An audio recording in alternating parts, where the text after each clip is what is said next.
বাংলাদেশের যুদ্ধজাহাজ যাচ্ছে পাকিস্তানে। আন্তর্জাতিক ফ্লিট রিভিউতে অংশ নিতে পাকিস্তানের করাচির উদ্দেশ্যে যাত্রা করেছে বাংলাদেশের নৌবাহিনীর যুদ্ধজাহাজ বনৌজা সমুদ্রজয়।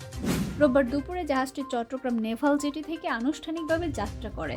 এ তথ্য বাংলাদেশ সেনাবাহিনীর পক্ষ থেকে পাঠানো এক সংবাদ বিজ্ঞপ্তিতে জানানো হয়েছে। বিজ্ঞপ্তিতে বলা হয়, পাকিস্তানের করাচিতে 7 থেকে 11 ফেব্রুয়ারি পর্যন্ত অনুষ্ঠিতব্য এক্সারসাইজ AMAN 2025-এ অংশগ্রহণ করবে বনৌজা সমুদ্রজয়। জাহাজটি চট্টগ্রাম ত্যাগের সময় নৌবাহিনীর ঐতিহ্যবাহী রীতিতে সুসজ্জিত বাদকদল বাদ্যযন্ত্র পরিবেশন করে। বিদায়ী অনুষ্ঠানে উপস্থিত ছিলেন কমান্ডার চট্টগ্রাম নৌ অঞ্চল রিয়ার অ্যাডমিরাল মীর এরশাদ আলী, যিনি প্রধান অতিথি হিসেবে জাহাজের কর্মকর্তা ও নাবিকদের উদ্দেশ্যে দিক নির্দেশনামূলক বক্তব্য প্রদান করেন। জাহাজে গমনকারী কর্মকর্তাদের পরিবারের সদস্যরাও এই বিদায়ী মুহূর্তে অংশ নেন। এই মহড়ায় বিভিন্ন দেশের নৌবাহিনী, উচ্চ পর্যায়ের প্রতিনিধি, পর্যবেক্ষক এবং সমর বিশারদরা অংশগ্রহণ করবেন।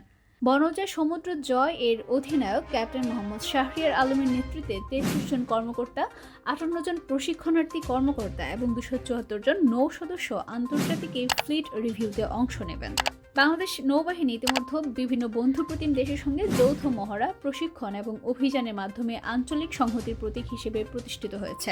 এসব উদ্যোগের মাধ্যমে সমুদ্র নিরাপত্তা নিশ্চিত করা, মানবিক সহায়তা প্রদান এবং দুর্যোগ মোকাবেলায় গুরুত্বপূর্ণ ভূমিকা পালন করছে।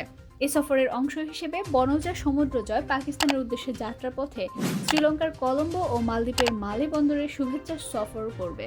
এই সফর বাংলাদেশ নৌবাহিনী এবং অন্যান্য দেশের মধ্যে বন্ধুত্বপূর্ণ সম্পর্ক আরও জোরদার করার একটি সুযোগ সৃষ্টি করবে। উল্লেখ্য, এর আগে 2007, 2009 এবং 2013 সালে বাংলাদেশ নৌবাহিনী এই মহড়ায় অংশ নিয়ে পেশাদারিত্ব ও দক্ষতার পরিচয় দিয়েছে। এসব অংশগ্রহণের মাধ্যমে বাংলাদেশের ভাবমূর্তি আন্তর্জাতিক অঙ্গনে উজ্জ্বল হয়েছে। এবারের সফরেও পেশাগত মান উন্নয়ন এবং আঞ্চলিক নৌ নিরাপত্তা বিষয়ক কূটনৈতিক সম্পর্ক জোরদার হওয়ার প্রত্যাশা করা হচ্ছে।